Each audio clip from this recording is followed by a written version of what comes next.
Hey everybody, this is Loomis, and we're coming to you guys with another top 5 series where we list off the top 5 things. Today I have my friend Shane. How's it going? Pretty good. Microphone's on? Microphone is actually on. We did like a 2-minute recording. He's like, wait, mic's not on. And what are we talking about today? I've forgotten already. No. Okay. The top 5 initiators. Yes. In Dota 2. So when we were making up the list of top 5 initiators, we had vastly different heroes. So we kind of had to narrow it down. So the first criteria is how good is a hero at initiating against a single hero. So for example, like you said earlier, Prophet is pushing your tier 2 tower on the other side of the map. You're rubbing my lines now. Okay. But I gave you credit. Okay. Shane said earlier, it was a great point. Prophet was pushing your tier 2 tower. How good at you are just going on Prophet and getting that kill. So for example, you could talk about Tidehunter and Brewmaster. Sorta could do it. Could blink in and drop the ultimates. But do you really want to use it against a single hero? Maybe not so much. The other criteria is how good are you at initiating a single team fight? Like you walking up their high ground, trying to get the racks, trying to get the tier 3. Would you want to do it as Enchantress? Walk in, enchant, and start a team fight. There was other ones like Earthshaker and stuff like that. They can't really break into the high ground. No, not as easily. Or I guess like for example, Enigma, you could argue he could do kind of both, right? He could do single gank, he could do a black hole, but not all of it is very reliable. Why isn't Enigma on our list? He's not that reliable, I suppose. And that brings me to our final point, which is how competitively viable or how often he's picked. And I think reliability is a factor, right? For example, Pudge is a great hero. Yeah, like if you get the hook off, he is, by God, one of the best initiations. It's like an instant bat rider. Yeah. Pretty much. But you can't have 100% hook rate. Yeah. And I think Black Hole going off is also not... It's very easily counterable. Yeah, so that's why Enigma's not there. So we have our top 5 after much debate, getting Bruno and Andy's opinion and a little bit of James's opinion. What did James say? Something about clockwork. Yeah. Okay. And number 5, who do you have in number 5? Got Storm Spirit. Okay, so what do you like about Hero and why do you think he deserves on this list? We're not really sure that Storm deserves on this list. When I think about it more, okay, you go mid, you get level 6, and you can potentially kill most heroes in the game, like if you catch them on their own, solo. Whereas a lot of other heroes can't actually do that. What are we looking at? Storm Spirit on Wikipedia? I don't know. You said it's a good idea to have the skills. Oh, they can see that. Yeah, they can. Alright. Yeah. So ball lightning. Yeah, a lot of maneuverability. That's one thing. When you gank someone, you want to survive. You want to live after you kill them. You don't want to just go in, kill them and die. So how easy it is for a character to initiate and live afterwards? Well, for Storm sometimes, especially when you don't have as many items, you kind of go in. You don't go out. Yeah, but if the hero's dead, no problemo. Yeah, I think Storm Spirit is unique in the sense that there's many... You can't stop that initiation. No. Like, for example, Bat Rider is a hero that is still limited by the Blink Dagger range or Force Staff range. Clockwork, you have ways to block it or whatever. Well, Storm Spirit is limited by his mana pool. Yeah. But you could walk your way there, I guess. Half the way. Okay. But if you see somebody, or if you know you're going to need to stop somebody, like I need to stop Enigma Black Hole. Or I could just go in. Back at the team fight that you need to kill. I just go in and grab and just go to work. And sure, I may die, but I've accomplished the goal of my team. So he's great at single target pickoff. He's great at initiating team fight, especially if you have things like Orchid, BKB, or Hexes.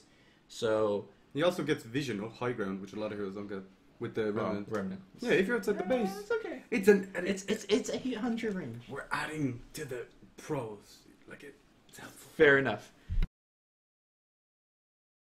I just moved the mic closer to Shane because Shane is a soft-spoken lad, and I'm a rude and loud. I'm so loud. Like, can't sleep actually. Haven't slept in months. Send help. Well, that's for other reasons. In any case, we have number 4 coming in, and number 4 we have Clockwork, which we originally actually thought to be one of the higher ones. Yeah, we were thinking he was number 1 or 2. Yeah. So why? Okay, first of all, let's talk about why he's actually that good. Well, he gets level 6. All of a sudden, he can initiate from, look, the range, 2,000 units. A lot of range. Yeah, it is a lot. Yeah. You can also scout with Rocket Flare, so if you need to see where they are, throw Rocket Flare at them. Then it gives you the clear sight for the hook. Yeah. You can also solo, it does a lot of damage if you catch them in the cogs with the battery assault. Yes. You can nearly almost kill anyone at level 6. I think the reason that he's definitely on the list is he could do it without any items. Yeah, exactly. So for Stormster, we talked. Yeah, technically Storm doesn't need items, but he wants at least Orchid or Hex or BKB.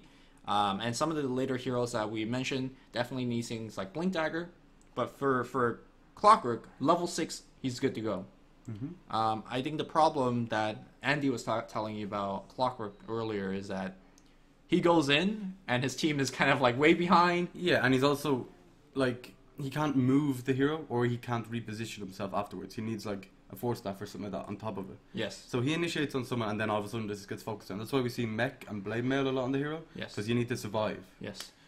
You need to buy time. The other issue is, let's say if he could go in and just kill somebody quickly, that would be good too. Like, let's say if he has a Finger of Death somewhere attached, but he doesn't. No, it takes a while. Yeah, so a lot of times he goes into an enemy of 3 or 4, maybe under a tier 3 tower, and he just dies. Yeah, it takes like 6 or 7 seconds to kill someone with the battery assault. Yeah, so he's not exactly the best in terms of breaking high ground, but obviously with a sight like you mentioned, with the possibility of zoning a very important hero, cogging him. He can split up a team fight as well. So if a team fight breaks out, say near Roshan or in a tight area, the cogs can completely disrupt the whole team fight. Yeah, Boba taught us what it was against LG China, what that hero can do. Yeah. But at number 4, we do have Clockwork. At number 3, we have Puck, the Fairy Dragon. I think it's a definite number 3. Honestly, the amount of AOE disable and versatility the hero has is amazing. Like, you can initiate, you can escape, you can silence, you can stun. I don't know. The hero pretty much has it all. Okay, so let me individually compare it to, like, for example, you talked about the AoE Dream Coil, which is, let's start off the ultimate. Why is that better than a Ravage? Yeah, is it better than a Ravage? No, it's not better than a Ravage. I don't think so. So why is Puck at number 3 and not TIE Hunter, for example? You can solo kill on Puck, quite easily. High burst damage? Yeah, really high burst damage. It's like 500, not including the ulti. Yeah. And then you have also, you can initiate and live. Whereas we talked about Clockwork at number 4, where he initiates and dies. Whereas Puck can escape with the orb or the blink dagger or whatever. You could jump into a team of 5, and if you do it properly, like Phase, sometimes Yule Scepter, you just blink back out. Also, the other thing is you definitely could use this coil for a solo gank and not feel too bad about it because the cooldown is 70 seconds. Yeah, it's very low. You can 60 actually seconds check on this list. That's why we have it open. Intelligence. There you go. What is it? Cooldown. 85 seconds. It's pretty long. It's not that long. Compared to a Ravage, it's not that long. No. Okay. I think the cool thing about the Blink Dagger on Puck is you don't technically eat it, but it adds a lot. And when you talked about the ability to go in and come back out alive, the Blink Dagger adds to it. But he doesn't stop there. I think, for example, like Clockwork, he falls off a lot in the late game. Yeah. Puck, you could get a Hex, and suddenly he even is better against BKB heroes. You blink in, you Hex them, and then you just start the rest of the team fight. The instant initiation. I can see Puck going into very late game and start falling off. Yeah. But I think he has a very good 40, 45 minutes. Silence is always good though. Like at any stage of the game, I think silence, even if it forces a BKB. Sure. It's still... If you force a BKB, you've sort of done something. Okay. Coming up number 2, what do we have? It's Centaur. It's Centaur. And I think, would you argue that there is a very big jump up from 3 to 2? Like Centaur being much of a better initiator than Puck? Every hero is so different on our list that it's kind of hard to compare them. But when you initiate with Centaur, not only you initiate, but your whole team initiates, which is where the other heroes kind of fall off, like Clock, Storm, and Puck. Like you can initiate from a distance, right? But all of a sudden, there's 3 or 4 seconds of that initiation nearly wasted because your team have to catch up. Sure. Where if you're playing a Centaur and you blink, initiate, and ulti, all of a sudden all your teammate is right on top of them, and I think it adds a lot to the hero. Yeah, I think that's especially important if you're cracking at base, where your heroes have to run up a ramp, which is always somewhat dangerous, where you're clumped up, where they have the sight advantage. And also, I think in a solo ganking scenario, not only does the speed help, Centaur also give a lot more burst damage than some of these other heroes. Like 400 magical damage on double edge. On double edge. And the cool thing, we talked about Clockwork, he could solo kill, but you have to do it in 5 or 6 seconds. He comes in, he kills one, and could move on to a second target. Yeah. And that really improves your killing power as an initiator. So I think he's... You could even argue that he's the best initiator in the game. Whoa. Yeah. Okay. Okay. You could have that argument. You know, maybe we'll disagree on that, but I don't think he's the best initiator. I think he's... After you hoof stomp and double edge, if they live, you're kind of shagged. You're done. Yeah, they just walk away. Or TP. Well, you have Stampede. They're slowed. They're slowed on TP. Yeah, and your team's coming in. Yeah, the team's coming in. Yeah, Okay. so I think Stampede really puts him at number 2. And It's only Stampede though, nearly. Like the hoof stomp and the double edge are good, like really good for They're solo good. pickoffs. Yeah. But the Stampede is what makes the hero what it is. So. I think that Hoof Stomp is good in the sense that Link doesn't block it. Mm-hmm. So it's also fairly fast, so you could blink in against a BKB carry. It's not that fast. You do it Okay, it's pretty slow, but it goes through Lincolns. Yeah, it does. And a lot of the Hex carriers have to like blink in and do something to cancel the Hex, cancel Lincolns and then Hex. But yeah. And I think you guys should be able to guess number 1 by now because we have gone through a lot of the very, very good initiators. Yeah. And it's Pudge at number 1. It is Bat Rider. Oh. I thought Pudge was... No. We discussed this, Lumi. It's not on the list. Okay. I tried to put him on the list and you were like, nah. Bat Rider's right here. Yeah, I can't actually. Okay, so... Bat Rider, some people are asking why is he exactly that good? Because if you look at Flaming Lasso, the stun duration is pretty shit. No, 4 seconds is fucking really good. It's single target though. And you have to get right next to him. Goes through BKB. Okay. Moves the hero where you move the hero. Like, I think... What other spells can move a hero through BKB? Swap. Yeah. Hook. No, Hook doesn't. Yeah. No, it doesn't. It doesn't do the damage, but it moves. Okay. Alright. And that's pretty much it, I think. Okay. So, there's 2 other spells in the game. Yeah. One of them is a targetable spell that you have to, like, aim. And you sacrifice yourself eventually. Yeah. The other one is you miss. Yeah. Yeah. So I think the big part...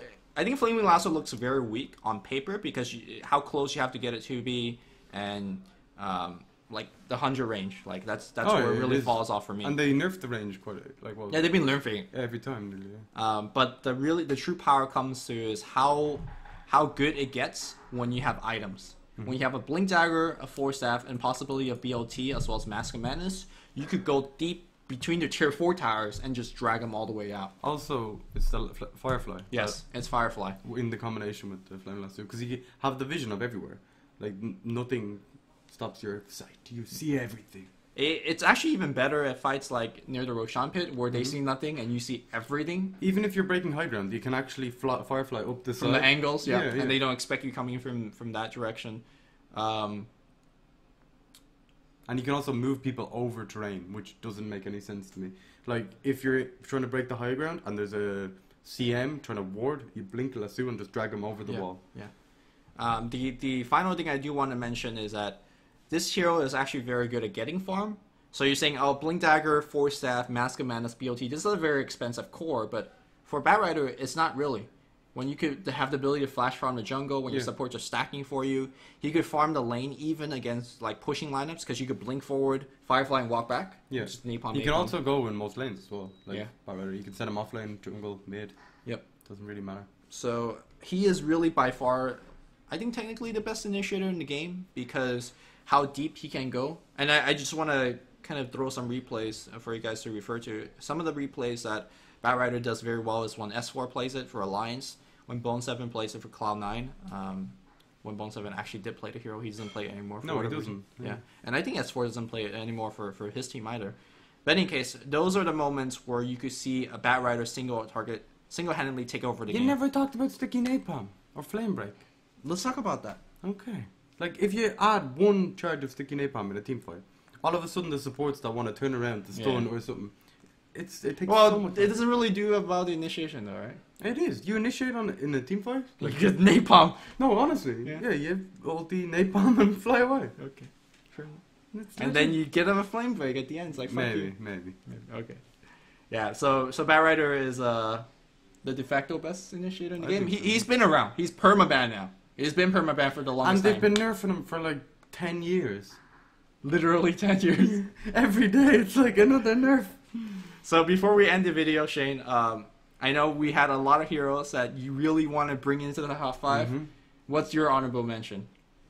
Oh no, just one? Just one. You gotta That's so mean. dig deep and pick one.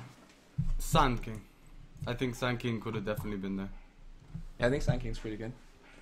Or Erker. There's so many. They're all so good. Veraman said that. Okay, I'm gonna go with Sand King. Sand King? Yeah. I think he does a lot of the same things. Like he can solo kill, he can farm really well in the jungle. Does similar things to Batrider, but he can't do as much as the other heroes. Okay, I'm gonna take a very unique spin on this one. Okay. Global Silence. Initiation. It allows your team to initiate. Okay. Yeah. No, I'm not arguing that he should be in top 5. I think he's a pretty shit initiator. No stun, no disable really, but no other hero just like stop. No casting spell. So I think that's pretty cool, pretty unique. I think was it Empire that we're picking Batrider and Silencer together. Yes. When Batrider comes in, global, and nothing you can do. Yeah, nothing. Standing there like, yeah, come back. Yeah. So Okay. that's the video. I hope you guys enjoyed it. He is Shane. You can follow him at ShaneOMad. You don't have to follow me though. You should, I don't know. because you make interesting tweets. Do I? No, not really. No, I very rarely tweet. It's terrible. Don't follow me. Check him out. You can check your stream out, It's just ShaneOMad on Twitch TV. where you make a lot of the great initiations we talk about. Especially with Enchantress. Walking high ground. Enchant, guys! And if you guys like the series, I know I haven't been doing this series for quite a while. I actually have a couple ideas in terms of what other top 5s you could do. Ooh. Think Any of this hints? top 5 non-ultimate steals on Rubik. Mm. That could start a discussion. Is it Sakuchi? There's so many Is it Strength spells again. Is it Burrow Strike? Like, we could have a pretty good discussion the with that. Shrek Stone? Where to stop Frazier? Oh god. Yeah. Just Top 5 non-ultimate steals is the next one to do. But of course, if you guys want to put any suggestion of what top 5 list you want to see in the chats, we could definitely talk about it. So that's it. Hope you guys enjoyed it. Until next time, he is Shane, I am Luminous, and we are signing off. To you guys. bye-bye. And now We delete it. we don't delete it.